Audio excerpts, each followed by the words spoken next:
All right, so this video is one I've been meaning to make for a while, and it's on the topic of home studio recording setup. You know, how do you do that? How do you take your guitar and plug it into your computer and get an awesome sound? Or, you know, add effects to it, or maybe even multiple tracks. How do I add bass and drums? And do I have to hire a drummer? Do I have to go into a studio? The answer is no. You can do all of that at home now. And the technology has improved so much in the last few years, and the cost has come down that just about anybody can do this, even on a very limited budget. So I'm going to share my modest setup here. I have a very modest little home studio. We'll go through hardware, software, everything that I use, and hopefully this will give you some ideas for what you can use to get started. All right, so the big question is, how do I take this 1/4-inch cable that comes out of my guitar and plug that into my computer? That's the big one that mystifies a lot of people. And the answer is, you need some kind of an audio interface. That's the terminology you need to be looking for. All right, so this is what I'm using. This is the Universal Audio Apollo ×4. Now they have a ×8. They also have a Duo, which is a step below this.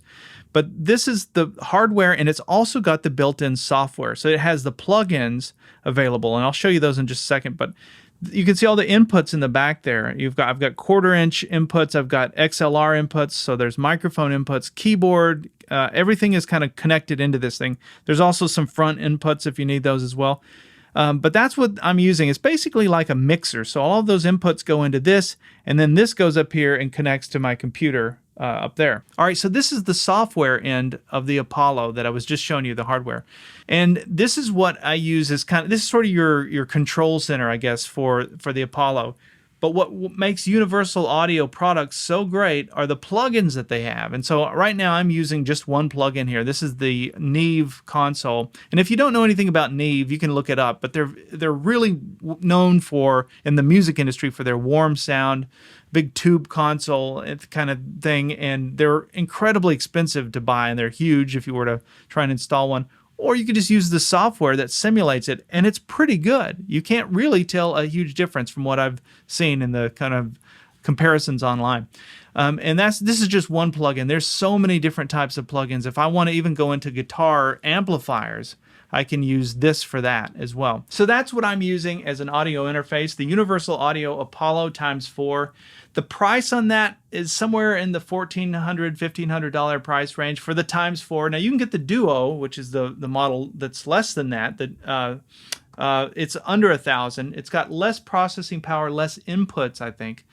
But it has the same Universal Audio plugins, so you get the whole plugin library. I realize that $1,400 or $1,500 is a lot of money to justify, especially if you're just doing this as a hobby. But there's a cheaper way. If you just want to get an analog sound into your computer, and you don't care about all the plugins and things, you're just trying to get the sound in, you could use something like this. This is a good old USB audio interface. You can do a Google search for that if you're not sure what to look up. USB audio interface. This one is made by Native Instruments. I don't know if this is going to focus or not, but it's called the Complete with a K. Kind of a weird name. Focus is a little off there. But this is what the front of it looks like. And so you can see there's basically two main inputs here. You've got your two XLR inputs, so you can do microphones in. And these also serve as 1/4-inch inputs. And I'm only mentioning that. I know that this is like duh for most of you, but I didn't know that when I was just getting into this, and I wish somebody had explained that you can plug in a 1/4-inch input into that. And so I know that there's somebody out there that's not going to know that or didn't realize that. So if that's you, give me a thumbs up. So that's what that is. That's the USB interface. So you can go that route.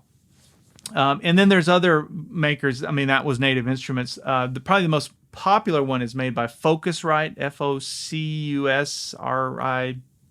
I don't know how I think that's how they spell it.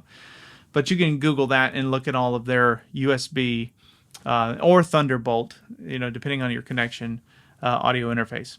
Another option for an audio interface that's even cheaper, and it works also on an iPad. So if you're using GarageBand and your iPad, you can use an iRig. And I have one of those somewhere around the house. I was trying to find it for this video. I couldn't find it.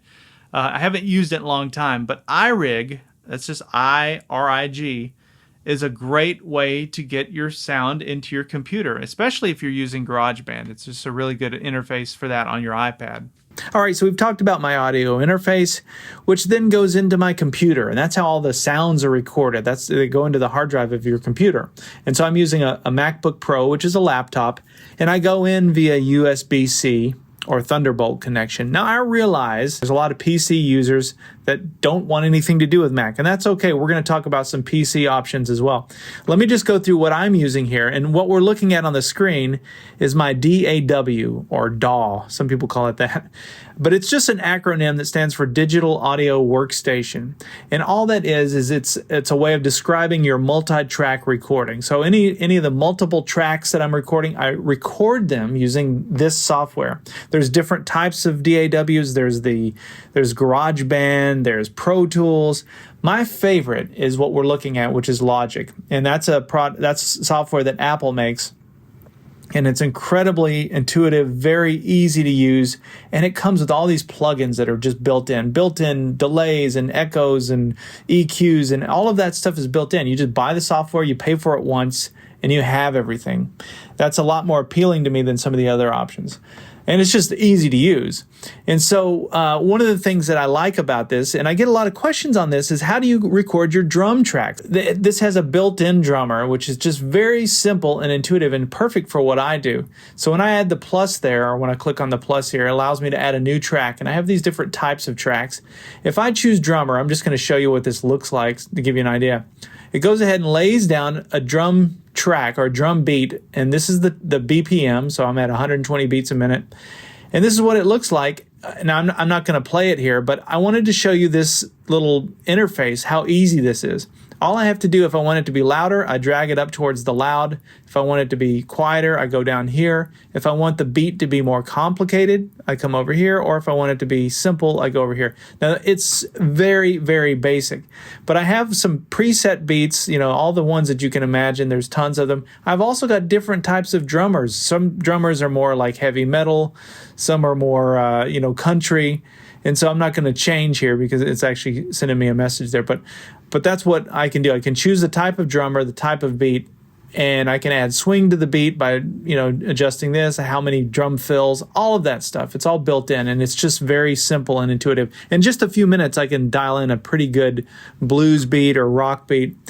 And then if I want to tweak that, I can right-click on this file and choose Convert to MIDI, and then I can go into the actual MIDI file and drag beats around exactly where I want them. So I can get it pretty close to what I have in my head.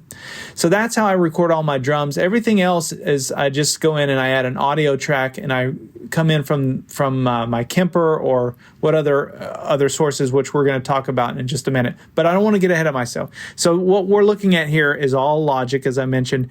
There are other options, though. You might take a look at, here's a free one. So you can, and actually I've got it installed on the computer here. This is Audacity. Now I use Audacity to do some basic edits and stuff, but it's free. It's open source. It's an open source DAW, and it does multi-track recording. It has some basic effects built in, but for a lot of you, this may be more than enough, depending on what you're trying to do. So you might take a look at Audacity before you go anywhere, and this works on PC or Mac. So no matter what setup you've got, you can use Audacity. So just wanted to throw that one out there. The other ones to look at would be like Pro Tools, which is another high-end one, kind of like Logic, but it's more of a subscription model. It is sort of the industry standard, but to me, it's a little more complicated for what I like to do. I like simplicity. I like to be able to get an idea, rough sketch it, and then have it out there and not spend a whole lot of time on it. All right, so let's talk about recording guitars and getting good sounds, good tones.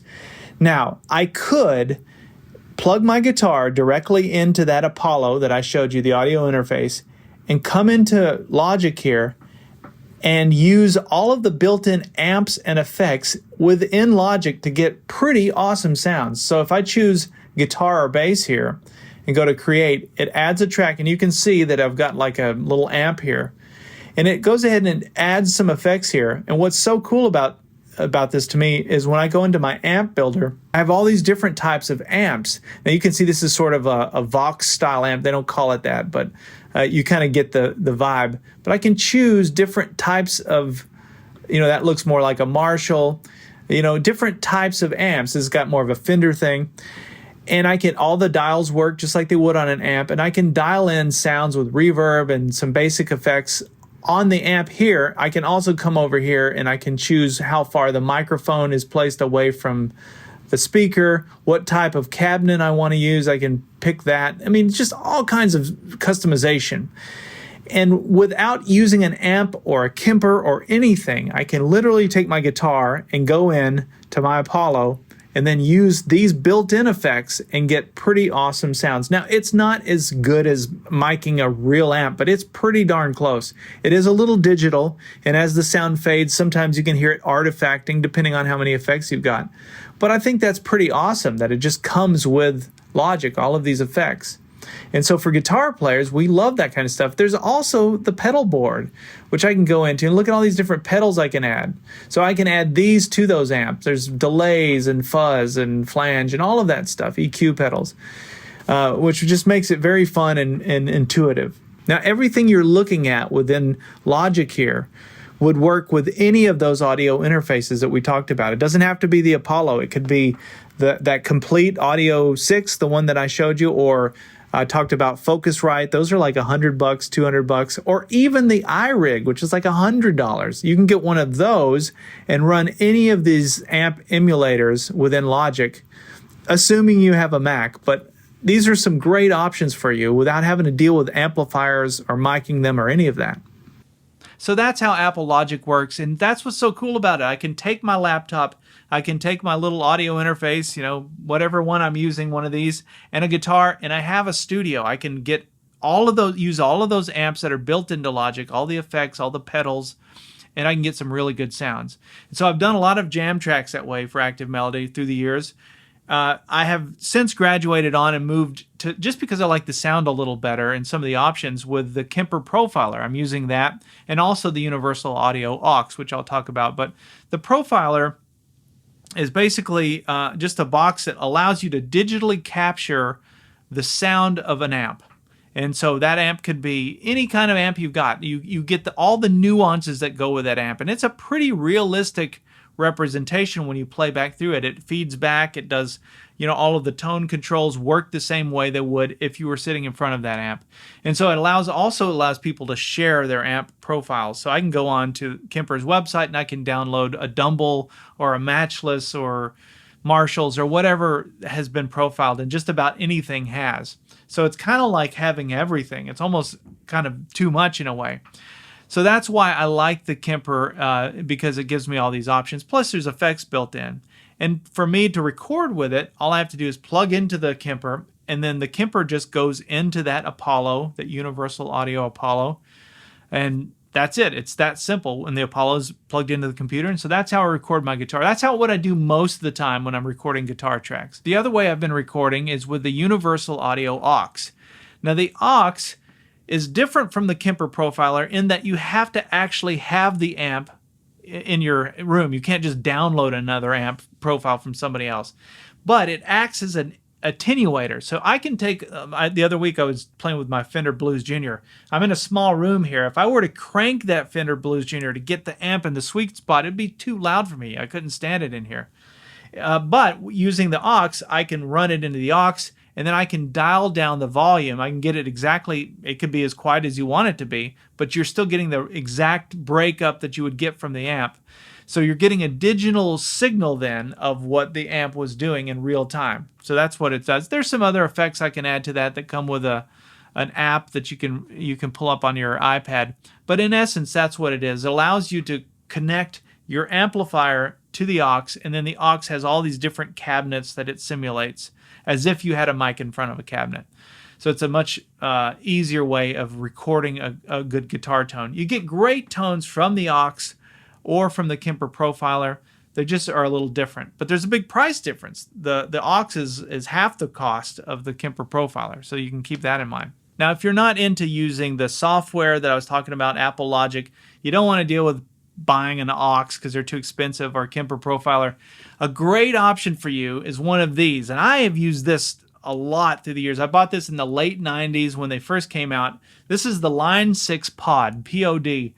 And I still use this thing from time to time. It's an amp emulator, so you get some basic amps, there's some overdrives and things, but it sounds great. I mean, really, it's like I should do a test comparing that and an actual amp running through the aux or the Kemper Profiler. You'd be surprised. Actually, you can see some of those videos that are out there on YouTube, but the amp emulation technology, even back in the late 90s, was pretty good. And you can pick these things up on eBay for, I don't know, a couple $100, I'm guessing. So that's a much cheaper way of getting a good amp sound. The thing is, you can't just run your guitar into your audio interface or run your guitar into an effect pedal and then that into the audio interface. You have to have some kind of amplifier, actual amplifier, or an amp emulator. So once you have that amp emulator, you've got really everything you need. You have the amp emulator, which could be the aux or the Line 6 pod or the Kemper Profiler. There's lots of other ones out there. Line 6 makes quite a few of them. Once you have that emulator, you run that into your audio interface, which goes into your computer, and you can record really good amp sounds. And that's the way I like to record good guitar tones digitally. All right, well, this video has been a lot of fun to make, and I'd like to keep this conversation going in the comments, so feel free to share what you're using in terms of hardware, software, audio interface, DAW, any tips and tricks, just, any of the home recording stuff that you've come across would be helpful. I hope you've enjoyed this video. It's been a lot of fun to make. We'll see you in the next one.